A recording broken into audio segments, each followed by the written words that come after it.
This episode of Behind the Video is brought to you by the Independent Media Network. The Independent Media Network helps journalists and content creators create their own jobs by building sustainable online businesses. If you're an unemployed or underemployed journalist or content creator, visit imnct.com for more information. Hey everybody, it is Lon Seidman. We are back with Behind the Video episode number 54. We keep just cranking them out, and joining me today is Tim Street from Los Angeles, California. How you doing, Tim? I'm tired. I'm really tired. My name is Tim, and I'm a binge viewer. What were you binge viewing last night, Tim? The Killing. The Killing. Now, is that on, that's an AMC show, right? Yeah, but it's on Netflix. And, I made it through the first season, and yeah. How many seasons are there? I don't know. I'm just watching, man. Don't bother me with the details. Well, we'll get the show over quick so you can get back to your viewing, and I'm going to probably start watching that too. Joining us today too, we have a guest, Tim. I'm very excited about our guest because she's doing some really cool stuff, and that is Babette. Do it again for me. It's like Pep Boys. Pep Boys, right? Pepaj. Pepaj. Babette Pepaj. What can you expect from those crazy Eastern Europeans? Yes, we gotta bone up on our pronunciations here. So Babette runs Bakespace.com, fascinating site. So can you give us like the overview of Bakespace? It's a user-generated cookbook site, right? It started as a food community in 2006, and then it parlayed from members being able to share recipes to members actually being able to sell their recipes in terms of packaging them up into really cute little cookbooks and then putting them through our marketplace, because that's where we can also sell those cookbooks as well. So we've had a lot of great success, a couple Webby nominations. I lost to dig.com and Twitter one year. I cried. I was like, can't we win? Damn it. I thought it would be so cool if a cooking site beat Twitter. But, right. It was not in the cards. Well, it's always next year, right? It's every year, right? Absolutely. That's great. Well, we're going to find out more, especially about what you're doing with video, because it's a very different use than some of the stuff you're doing is what we all do, but a lot of it is tied into these cookbooks, and we're really interested in talking to you a bit about that as well. But before we do, we'll go into our news, and before we do that, Tim, I got this camera. You know, I get these review units. Now, this is like nothing to shake at initially, right? It's just like it's a Fuji camera, but it's got. But it's really a toaster. It toasts and it makes coffee, but look at the zoom that it has on it. It just keeps going forever and ever and ever, and it's this like, and again, it doesn't look like much, but it's a 1200 millimeter equivalent zoom. So you get these crazy. Let me just put this up real quick because you got to see this. Now, this is good for people that are doing video mostly, because I found that the picture quality is so, but to have this. Okay, so here we're seeing a shot of like Lon's porch, his front porch, and now he's zooming in on a mailbox that you can't even see in the original picture. And it's incredible, and the video quality is decent. I mean, it's not up to the par of a Red camera or something, but wow. It's really cool. So it does that. Is that 1080p? What is it? Yeah, it's like 1080p. I think it's doing like frame doubling and shooting it out at 1080i or whatever. So, but the video quality 1080i. Yeah, it's a little bit like that. But you can do all the cross conversion and blah blah blah. But you know what? It's like if you need a camera with a zoom, like a really huge zoom, this thing is really neat. And this got I'm on that Amazon Vine program, so they sent that to me. Now it does one other thing, and it's funny. Last night I just didn't go to bed last night because every time I turned around I found some new feature that this thing does. So the other thing that it can do is this high speed stuff. So watch this. So now we're looking at a stove. Looking at a stove, and it shoots at 480 frames per second at a really low resolution. That's and really I found, cool. Isn't that cool? So especially for cooking, you could like show things melt or whatever. So it's really neat. So I just figured I'd mention that because it's like a $350 camera, and you can get a zoom that you can't get for anywhere near $350 on any camera that's out there right now. Yeah, that's pretty crazy. And what is it? What's the model? It's a Fuji SL1000. Wow. And I'm going to have a review on my YouTube channel very shortly, and we'll talk a little bit more about reviews in a minute when we get to YouTube length of videos and stuff. So topping the charts, Tim, really not much to talk about on broadcast. The NBA Finals, have you been watching those on ABC? I've been watching this show. It's called The Killing. I don't know if I mentioned it or not, but there's nothing else on TV right now except The Killing. Now, what's funny about AMC is I hadn't heard of The Killing. I get AMC, but I don't watch TV that often, and I hadn't heard of it. But now everyone's talking about it because it's on Netflix and everyone's binging. So, Babette, do you binge on any shows on Netflix?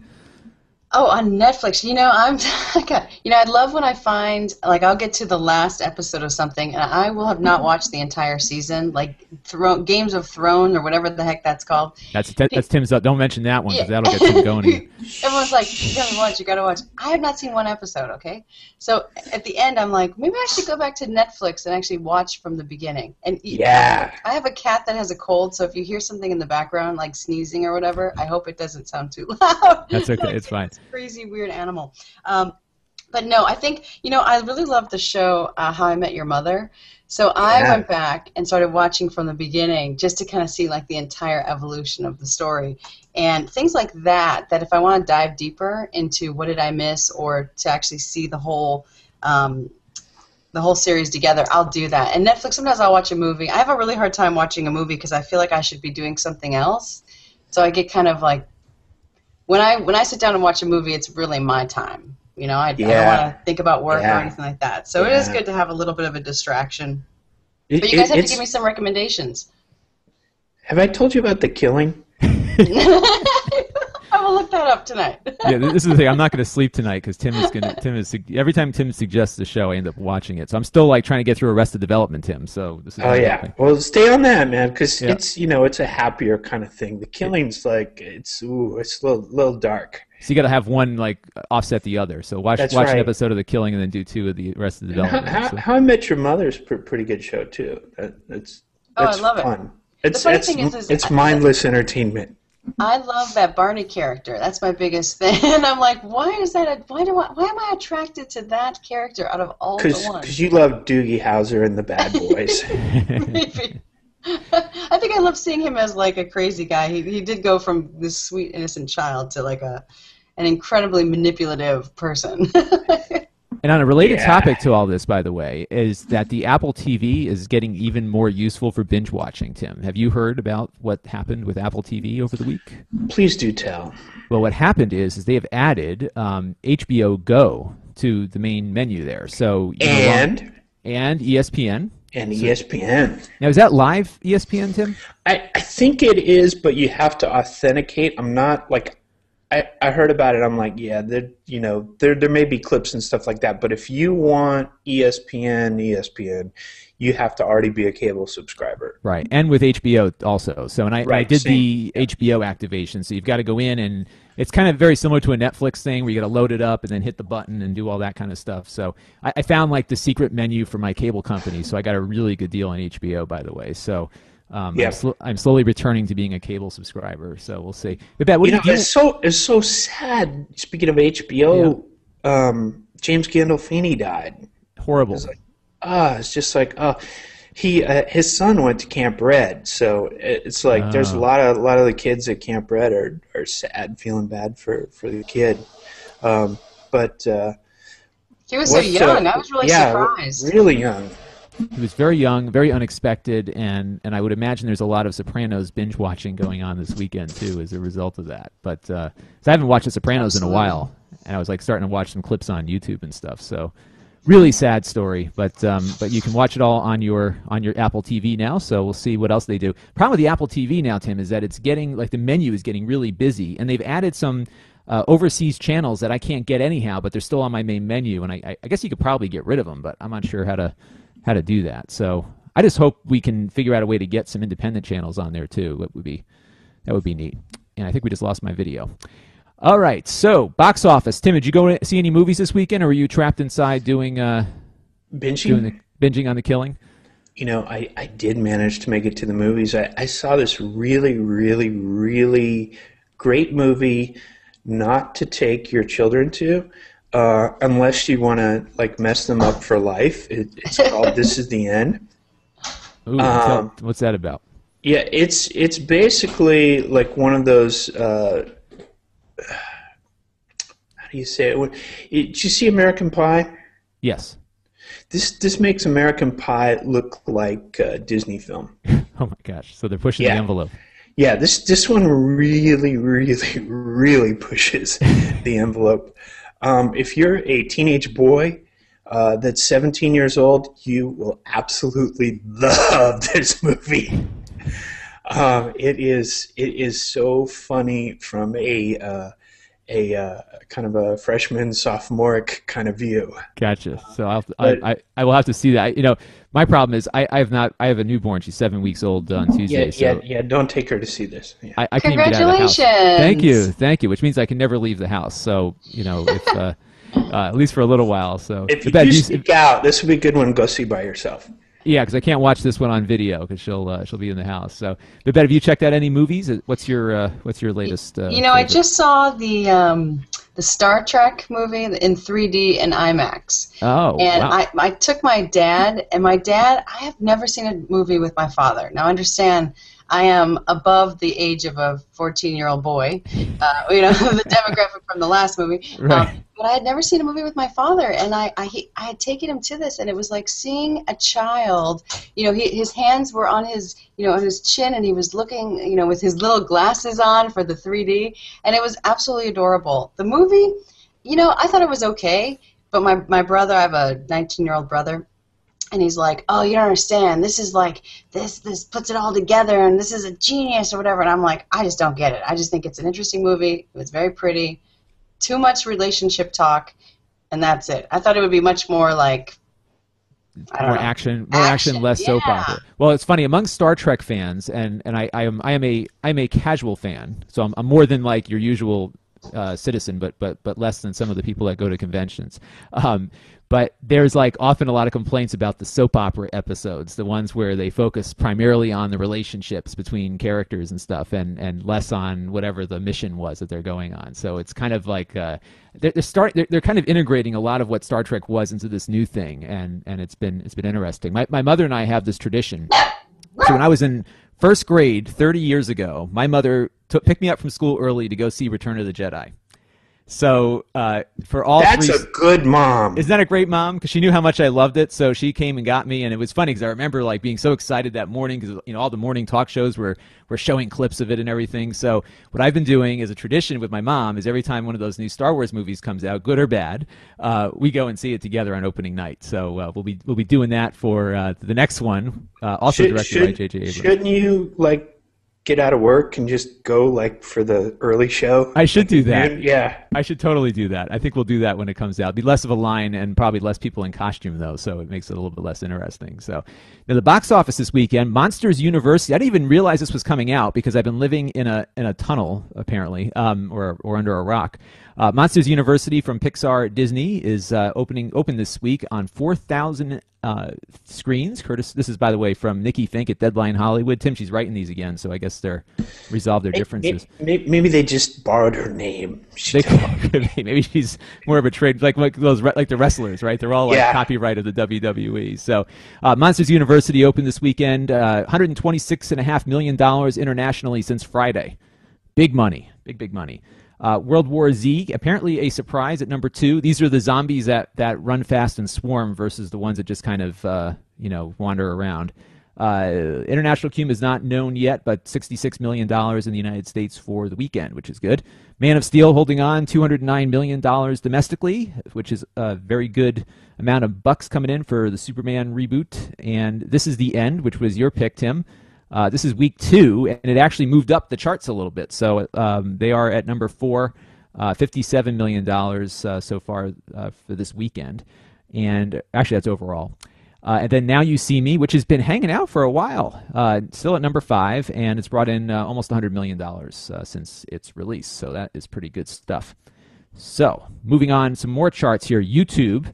I went back. Remember, about 2 weeks ago, we looked at the YouTube charts just amongst the channels and the growth. And they were like stuck, right? Yeah, and that was like the weekly thing didn't work. So we went over to TubeFilter and we got like the channel trends to see where things are going. And what's fascinating to me is that of the top 10 channels on YouTube, and they rank the channels based on the views that they had during the week. So it's not like it's not a subscriber count. It's basically a trend and a movement count. Of the 10, one, two, three, four of them, 4 of the 10 are video game related. Yeah. And this is like hundreds of millions of views here. It's just That's downright. proof the demographic is boys ages 13 to. It really is. And you know what's funny is I've been doing these product reviews on my YouTube channel. It's all I do now. And anything that has any relation to gaming will do better. And it's not just the video game console. I did a review on the Ouya, the independent game console that came out. But it's also like recording hardware. So the questions I get on, for example, like the Blackmagic switcher that I use or the solid state recorder that I use is, can I hook my Xbox up to it? Can I hook my Sony PlayStation up to it? It's really... Okay, so I got a wacky idea for you. What if you did a review on gaming lotion? and you get those little mini travel bottles. Never mind doing the review. I should invent it.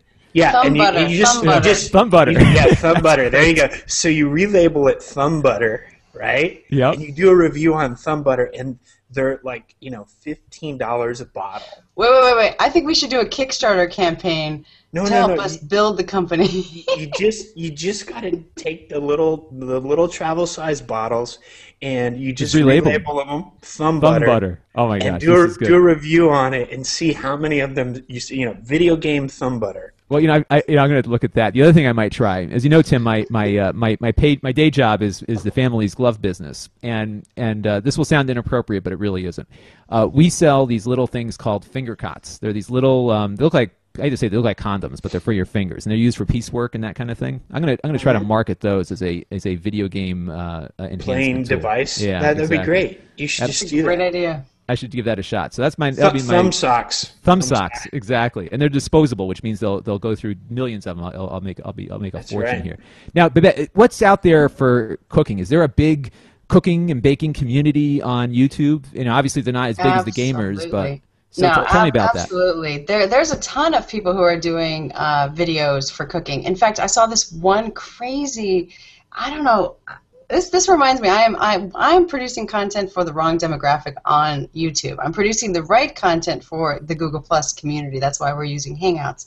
But there's this crazy little video of all these miniature things. So they cook with miniature plastic toys that they've created. So they show you how they make the toys, and then they make a fake hamburger, and it gets 5 million views. It is really unbelievable. So they're not even actually cooking anything real. It's a little plastic hamburger. Which is really frustrating. But that's they're super serving an underserved niche. So the people that right. like miniatures don't have a TV show about miniatures, whereas there's a couple of networks out there about cooking.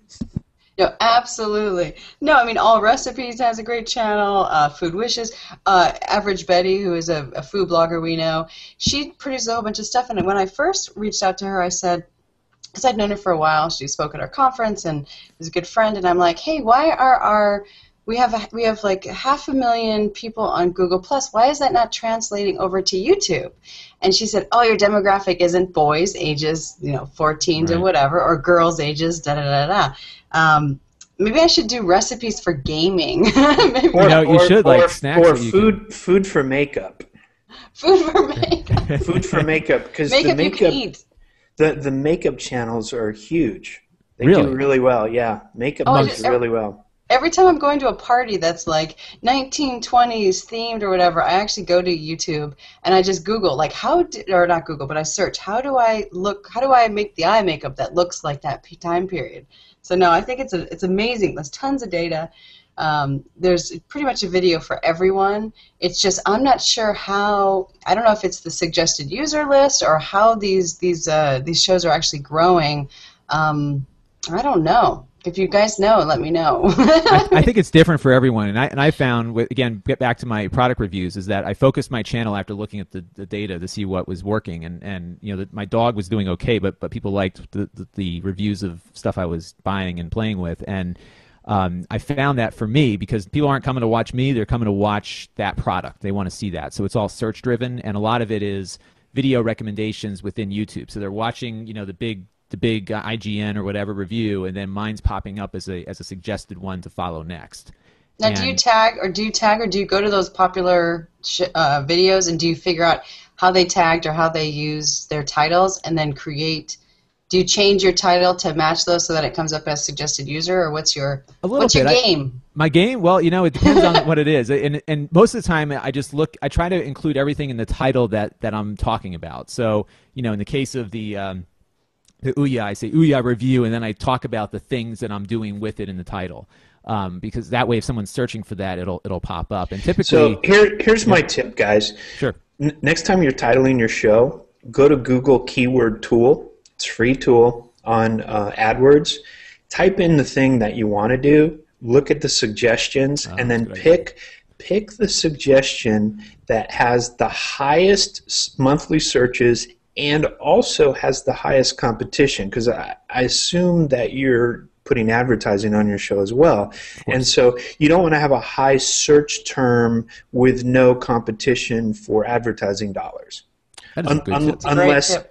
Unless your only goal is to get viewers. If you only want viewers and you don't care about your ad revenue, then take the highest searchable word. But I just want the money. there you go. And what's been fascinating, Tim, before we move on, is that some of my videos earn more than others do. And I haven't been able to figure out why that is. I get the same number of views, let's say, between one or the other, but one pays significantly higher. Is that just based on I wonder if it's content? length. I wonder if that's length. Well, it's everything. It's the subject. It's the thumbnail. What is the thumbnail? If your thumbnail has a young woman with very little clothing on in it, it's going to get clicked way more than you, Lon, sitting in your basement smiling, and your thumbnail looks like every other thumbnail. Right. So, whatever your title is, try to have key art that supports that title. And so it's just like the movie business. You look at a Star Trek poster, you don't want to see Little Miss Sunshine. Right, it's got to be relevant to what you're talking about, and it's funny. Babette brings up length because there was a study by Columbia College in Chicago, and this was in MediaPost.com, which suggests that the common theme of keeping your videos short doesn't necessarily apply here. That maybe you can go a little bit longer, and especially for cooking, because you can't cook something in 3 minutes, right? So what's you can movie magic. Yeah, right. That's right. Let's here we I just happen to have it here. So what are some of the things that you've done that you've seen other people do in the cooking space? Because you need a little bit more than 3 minutes even with that magic, right? I thought that there was like a new thing where YouTube was actually rewarding shows and channels that were actually longer, because they can actually serve more ads on those longer shows. So they want you to have something that is 10, 15, 20, 30 minutes long, because then they can, even if you get 7 minutes into the video, it's 7 minutes long, twice as much, 3 times as many ad units that they can show on like a 2-minute video. So I thought that was the new trend. Am I the only one that heard that interesting gossip, or is that just like I dreamt it and I was like, no wonder why we do an hour-long show? Tim, what are your thoughts on that? I'm sorry, I drifted off. I was watching the killings behind your back. I'm sorry. Well, it really boils down to, YouTube is a place where people go for snacking.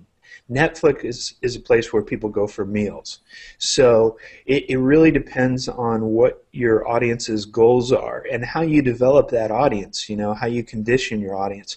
When you're podcasting, the sweet spot is like 20 minutes, because that's the commute, or that's the exercise time. That's great for podcasting, whether it's video or audio. YouTube is still a short videos game at this point. Now that may change as the kids that have grown up on YouTube start watching longer programming and don't have cable, don't have Netflix. When they go away to college, there's going to be a lot of things that they don't have that mom and dad supplied to them. And so that's your opportunity to build an audience there is, what can you provide those things? Also, when you're in college, you don't have a lot of time to watch long-form stuff because you got homework to do and parties to go to. And, I think back to when people talk about Saturday Night Live during my college years. I don't remember Saturday Night Live during my college years because I was nowhere near a TV on a Saturday night, and we didn't have DVR. So, human behavior is very hard to change. Netflix has done a great job of doing it, but they started, what, 2002, 2003 by sending DVDs in the mail. And then, like, as soon as they put the name up, I was like, okay, it's coming. I don't know when, but we're going to be watching this stuff on our computers. Little did I know we'd also be watching it on our iPads and iPhones. But it takes a long time to change human behavior. And right now the behavior on YouTube is short form. You know, you bring up a really good point, because how we look at our chat on Google Hangouts, it's almost like a Twitter chat. So imagine if a Twitter chat was like 10 minutes long. Like, no, by the time anyone sees your tweet, it takes a little bit of time. I think most of the reason why our Google Hangout has been successful is because it's been long enough that people have been able to tune in, chime in, see the tweets, log in, click on the link. Our users take a long time to get that process started, or if they're going to make a commitment to be there for the live show, they want it to be like, they want to really be entertained for a while because it's live. But we do not work well on YouTube at all. Like, it just doesn't. With your Google Hangout, are you having more activity? Like, are you interacting with the audience? Absolutely. What are the things that are happening? Because my gut feeling is there's a lot of questions that people have that they want to ask you, and Google Hangouts is a great place for them to ask those questions. You know, that's exactly it. What I found was that we incorporate Twitter, so we use our hashtag Kitchen Party. We then also use do you guys use in the Google Hangouts the comment tracker ever, or the Hangout Toolbox that also has the comment tracker? I just found that within the Hangout Toolbox like last week, and I was like, wow, this is amazing. That's how Lon found you. Oh, because I was like, sorry, I'm late. I tried watching last week, and I was like, oh my God, it's like a half an hour into it. I'm like, well, it'll be on. Remember, I'm West Coast. I sleep at 8:30 in the morning on a Tell me about it. Lon promised me this was a good time to do a show. I don't know. I don't sleep anymore, so it doesn't matter to me. But see, what you guys have is it's interesting content video that when people want to watch on their own at another point, they're still going to get some amazing information. The challenge you may have is if you have someone who's like when a really big name comes onto the show and someone wants to ask them live questions, but people, if it's important to them, they will make the time, they will show up. So you guys pick your time. This is a fine time. We've still had a tough time integrating questions into the show and getting people to comment. I mean, we've tried it. You gotta use Comment Tracker. It is the greatest thing ever. You can put in a tweet, like you can just put the hashtag and use the source, and it says find on Twitter, find on Google+, and then I've had a hard time getting the event page posts to actually come into that Google Tracker, and I don't know why that is. There must be some link that I'm just not using, not the main link, but there must be some like version of the link I'm not using. So I actually have to keep that page open. There's 3 hosts on our show. So we have Renee Lynch from the LA Times, she's a food editor, Jeff Hauk from the Tampa Tribune, food editor, and myself, and the 2 of them are like you two, where then I can go and actually read the comments and say, hey guys, we have a comment from the audience, and that really helps a lot, because you have to have somebody who's like on it. Right, keeping an eye on it. Yeah, absolutely. And then also we use Skype. So we say call in if you want to win a cookbook, and then people call in, and that's my favorite part of the show, because it's unpredictable what will happen, because somebody adorable in their cute voice and they're a fan of whoever's speaking will get to ask a question, and then we'll ask them about them. So it's like, where are they from? And it kind of makes the audience feel like they're part of the community. And we've noticed now is that some of our audience, like if they don't make a kitchen party on Thursday, they will actually use the hashtag and say, oh, I'm missing kitchen party tonight. Shoot, I'll have to watch it later on. But they're still using the hashtag throughout the week. That's great. So you've really created that live event feeling. Absolutely, absolutely. And you're bringing in people that have a following too, that bring people with them. So that is the key. That's the key. Like next week we have Sarah Carey, who is Martha Stewart's Everyday Food. She's the editor-in-chief at Everyday Food. She has a huge following. She's actually doing a video promo for us to say. Is she like Cindy Montoya to Paula Abdul? Like Cindy does all the choreography, and then Paula comes in, looks at it, and goes, "Okay, this is good. You need to change that." No, she's on camera too. She's on camera too. She's like Jennifer Lopez, and you know Chris, the ex-husband, Chris, that dancer. Yeah. Because he was also a dancer, so he was in the spotlight as well. She's like that, but much prettier, much cuter, and has much more talent. There you go. That makes sense. That helps. So let me ask you this, because we'll get into talk a little bit more about how you're using video now. You start Hangouts on Air has not been around. It's been around for about a year. It's been about as long as we've been doing this show. What has that done to help your brand now that you've been able to build this interaction tool that you didn't have before? I mean, you could have done it before with podcasting and methods and a lot of equipment, but now this is. I mean, Tim and I wouldn't be doing this if we didn't have Hangouts, because we don't. We're busy. So what has Hangouts done for your site? Have you seen a traffic increase because of that interaction? It's not necessarily traffic increase directly to the site. I mean, more people have signed up because they've.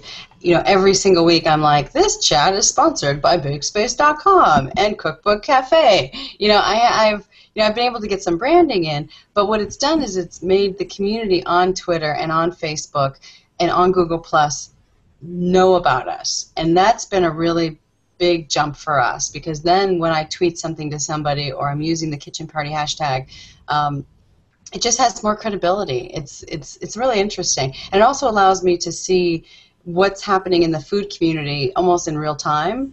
Like what kind of topics work really well. Are they interested in just photography? Are they interested in SEO? Because we do a couple of shows. One, we do Tech Munch it's based off of our food blogger conference.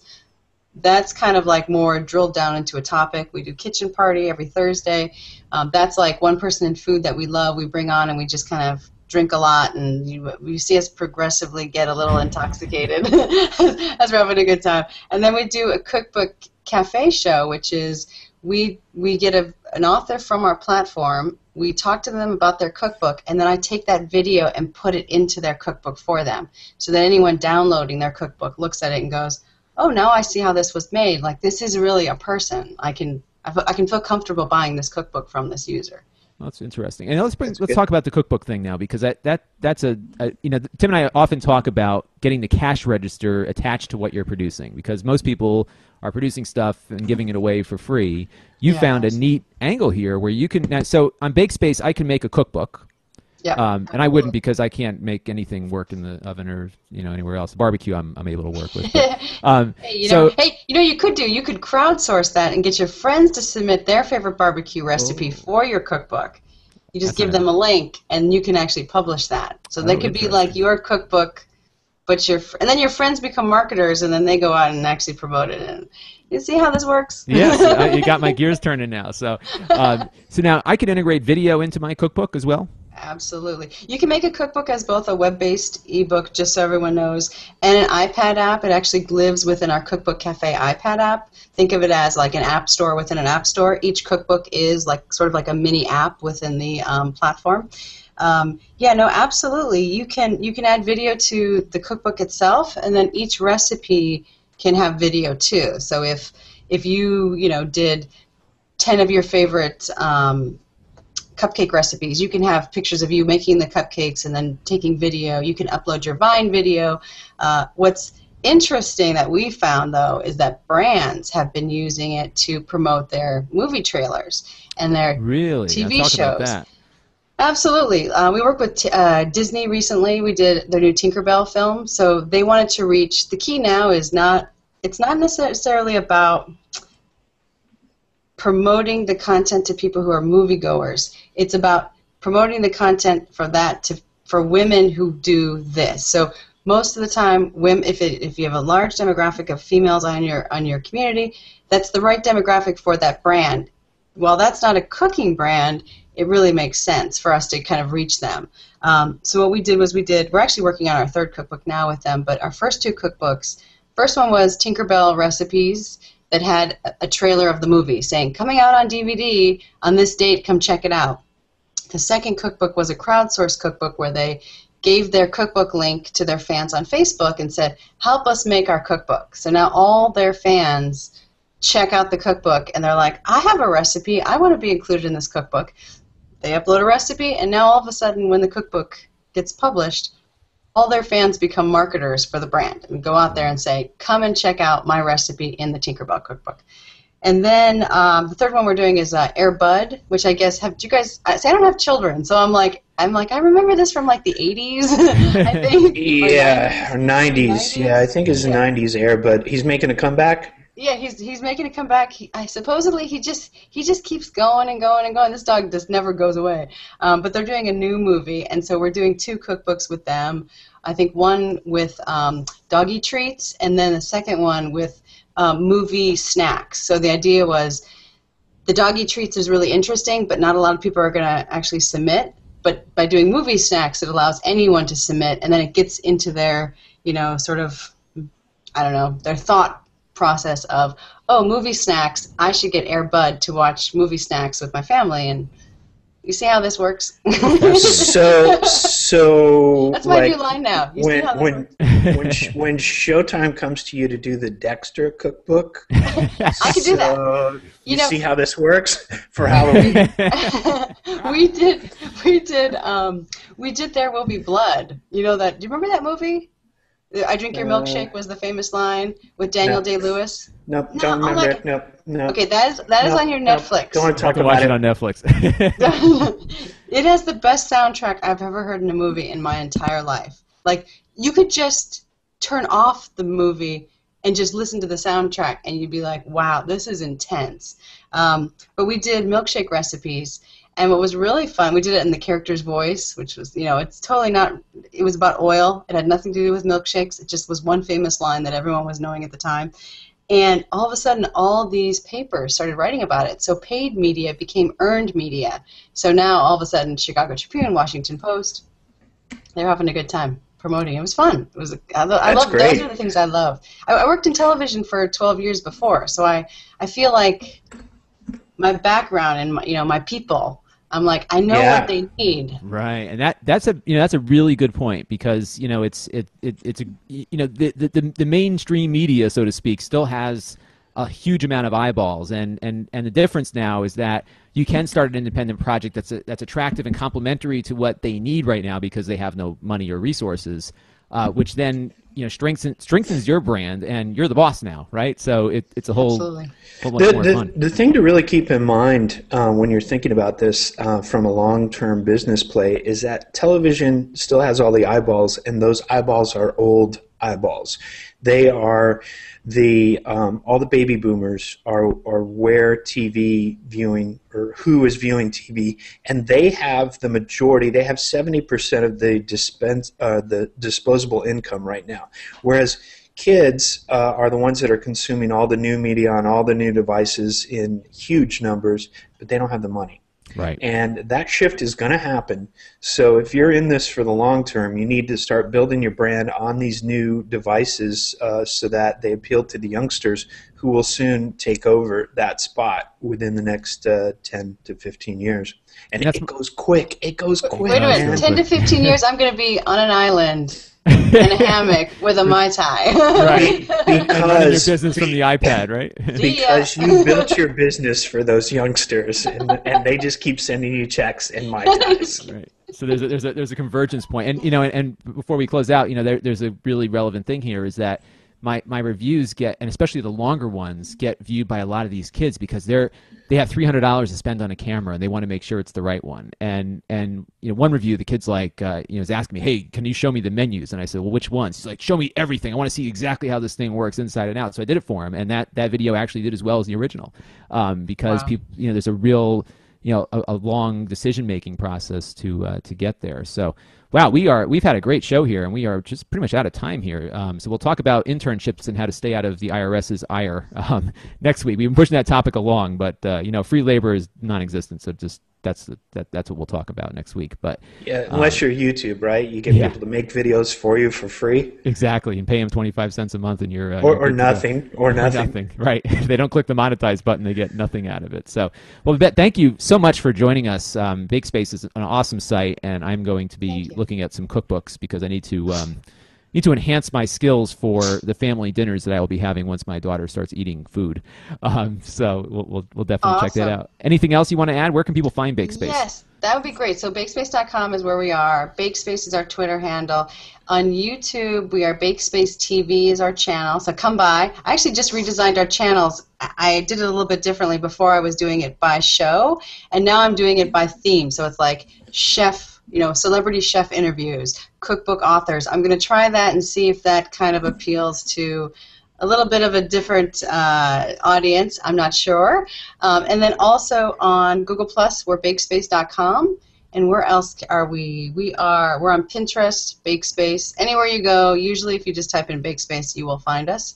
And thank you so much for this opportunity. I've enjoyed being on your show. Tim, I'm a huge fan. Obviously, you are like I don't want to say you're the grandfather of the tech video revolution, because you're not old enough to be a grandfather, but you are definitely leading the charge. Well, thanks. I'm a big fan of yours as well, and thanks for coming on the show. We learned a lot from you today. I told Lon we were going to learn a lot, and we certainly did. So thanks for being on. Next time we'll meet at like 4:30 and we'll have cocktails. There you go. That'll work really well. You guys are right in the same area there. So I'm on the other coast here. But I will say this too. I was at a conference where Tim was, and everybody in this space knows Tim. So we're really blessed to have him share his knowledge every week. And I don't say that. I mean that. He's really he's a rock star. So Tim, where can people find all of your in-depth knowledge and expertise on the interwebs? At One Tim Street on Twitter is a great place. Follow me there, and say you saw me on Behind the Video, and I'll be sure to follow you. Perfect. There you go. So start watching the show, and Tim will follow you just like you follow us. This is Lon Seidman. You can find me at LonSeidman.com. That'll link to my Google Plus page, because I have too many different things that I'm doing, and it's hard to put them all in one spot. So that will do it for this week on Behind the Video. We are a wrap. Stories for this episode were compiled by producer Jason Perrier. Follow him on Twitter at JASONPERRIER. Behind the Video is a production of Ape Digital Incorporated and the Independent Media Network, LLC. All rights reserved.